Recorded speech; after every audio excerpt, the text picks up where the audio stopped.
महानुभाव कांग्रेस पार्टी के नेता हैं, वो मंच पर से मुझको भाषण दिए थे, बिलासपुर में चुनौती दिए थे कि जयराम बताया कि अगर एचआरटीसी के पेंशनर को पेंशन नहीं मिली तो मैं इस्तीफा देता हूँ। 2-3 बार सुन चुका हूँ कि जी मुकेश अग्निहोत्री इस्तीफा दे दे, अब तो दे ही दे। जब भी उनको इस कांग्रेस की सरकार में कोई याद आएगा तो वो मुकेश अग्निहोत्री आएगा। नमस्कार, मैं हूं पंकज पंडित और आपको पता है कि हिमाचल प्रदेश की राजनीति में कुछ नेताओं की आपसी अदावत होती है, प्यार होता है, जिसकी राजनीति में एक दूसरे पर लगातार वार और प्रहार करते रहते हैं।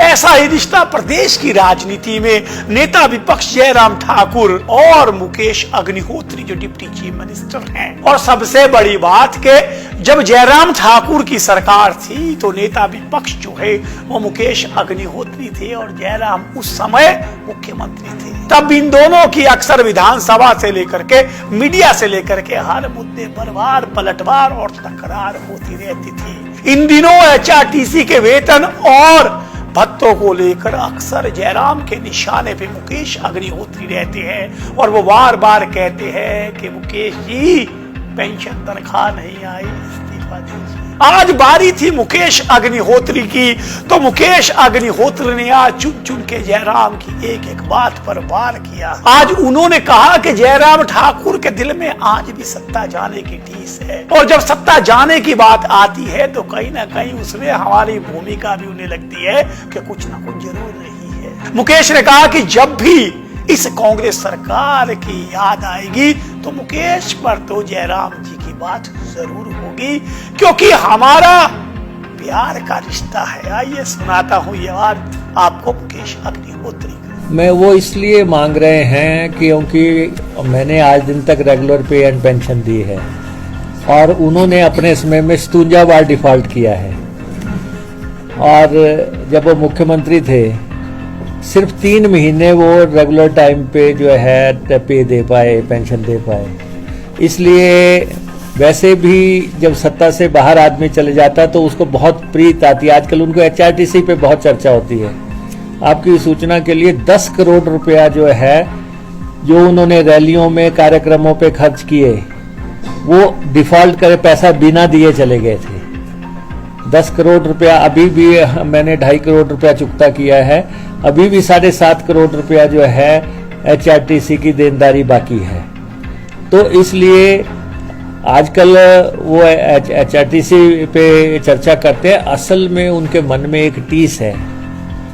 उनको ये लगता है कि जो मैं मुख्यमंत्री की कुर्सी से हटा उसमें नेता प्रतिपक्ष की कोई ना कोई जो है भूमिका रही होगी, तो बैठे उठते कहीं याद आ जाता है तो उनको वो कहते तो वो मुझे है कि दौरा पड़ता है। लेकिन मैं समझता हूँ कि कहीं उनको तो नहीं पड़ना शुरू हो गया कि बार बार जो है वो एचआरटीसी में आज दिन तक तनख्वाह जो है टाइम पे दिया, हमने किसी भी ढंग से दिए है।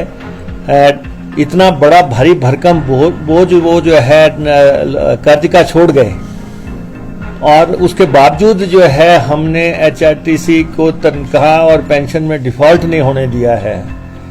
और कोशिश हमारी है, ठीक है कर्मचारियों की मांगे हैं, जायज़ मांगे हैं, उनको कैसे पूरा करना वो अलग काम है, लेकिन लगातार हमने बोर्ड के कामों में भी सुधार किया है। एक एक आदमी की परफॉर्मेंस मॉनिटर हो रही है। एक एक गाड़ी के जो गाड़ियां हम चला रहे हैं उसका कितना एक एक रूट को हम मॉनिटर कर रहे हैं कि कौन घाटे में है, किस वजह से घाटे में है, वो हर चीज मॉनिटर हो रही है। आरएम्स मॉनिटर हो रहे हैं, ड्राइवर कंडक्टर्स मॉनिटर हो रहे हैं, हर चीज। और ये कोई जो ये संस्थान है, इस एचआरटीसी ये जनता की गाड़ी है, आम आदमी की गाड़ी है और हमें इसका जो जनता के साथ दिल का रिश्ता है एचआरटीसी का। तो एचआरटीसी को जो है आप सत्ता से बाहर हो गए तो इसका मतलब आप एचआरटीसी को बदनाम करोगे। आपने अपने समय में क्या किया है आप उसका जरा अवलोकन तो कर लें। आप उसका अवलोकन कर लें कि आज आप कर्मचारियों के हितैषी बने हुए हैं। आप कर्मचारियों का 11,000 करोड़ रुपया दे के नहीं गए, एरियर्स आपने दिया नहीं, भारी भरकम कर्जा आप खड़ा करके गए हैं। लेकिन मैं उन बातों में जाना नहीं चाहता। हम अब सरकार में हैं, हम पूरी जिम्मेवारी से हम जो हमारे दायित्व बनते हैं उसके मुताबिक एचआरटीसी को किस ढंग से रन किया जा सकता है, पूरी ट्रांसपेरेंसी से हम काम ले रहे हैं। एक एक चीज जो है जनता के दरबार में रख रहे हैं। मुकेश अग्निहोत्री ने आरोप लगाया है कि जयराम ठाकुर अगर विपक्ष में चले गए हैं तो इसका मतलब क्या कि आप एचआरटीसी को बदनाम करेंगे। उन्होंने कहा कि आपको अपना दौर याद करना चाहिए। आप सिर्फ 3 माह ही समय पर पेंशन दे पाए हैं। आप 50 से अधिक बार आप डिफॉल्टर हुए हैं, जबकि हमने हर बुरे वक्त में एचआरटीसी के कर्मचारियों को सैलरी और पेंशन देने का प्रयास किया है। उन्होंने कहा कि 10 करोड़ का भुगतान आप छोड़ गए थे, जो रैलियां आपने की थी उसका भुगतान हम कर रहे हैं। अभी 2.5 करोड़ का किया है, 7.5 करोड़ बाकी है। उन्होंने कहा कि एचआरटीसी की आजकल उन्हें बहुत याद आ रही है और जब वो विपक्ष में हैं तो उन्हें अब एचआरटीसी से बहुत ज्यादा प्यार है।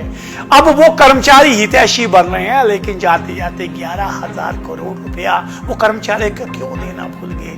आइए सुनाता हूँ क्या कह रहे हैं मुकेश। नहीं, ऐसा है ना कि हमारी कोई बस बुक कराएगा तो हम देने के लिए तैयार हैं। प्रयागराज की दूरी बहुत है और दिल्ली तक हमारी बसें जा रही हैं। 103 बसें हमारी दिल्ली जाती है और उससे आगे लोग प्रेफर जो है बस रूट की बजाय वो मैक्सिमम लोग जो है ट्रेन में जाना चाहते हैं।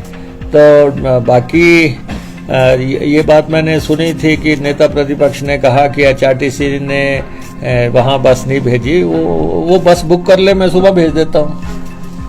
और लाएं जसवारिया, जिसको भी ले जाना चाहते हैं हम सुबह भेज देंगे। हमें कोई वो नहीं, हम तो हर धार्मिक स्थल पे गाड़ी भेजने के लिए तैयार है। तो ये था मुकेश का वो पलटवार जो उन्होंने जयराम ठाकुर के आरोपों पर दिया है।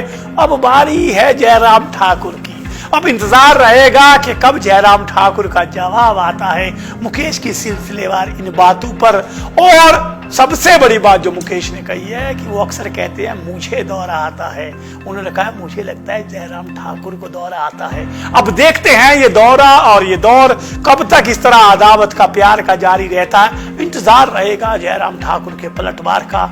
जैसे ही जयराम ठाकुर का पलटवार अपडेट होता है और मैं पंकज पंडित समाचार फर्स्ट में लेकर के अपडेट आपके भी जरूर आऊंगा। आप देखते रहिए, इसी तरह प्यार बनाए रखिए, शेयर कीजिए, सब्सक्राइब कीजिए, क्योंकि आप देख रहे हैं समाचार फर्स्ट टू द पॉइंट।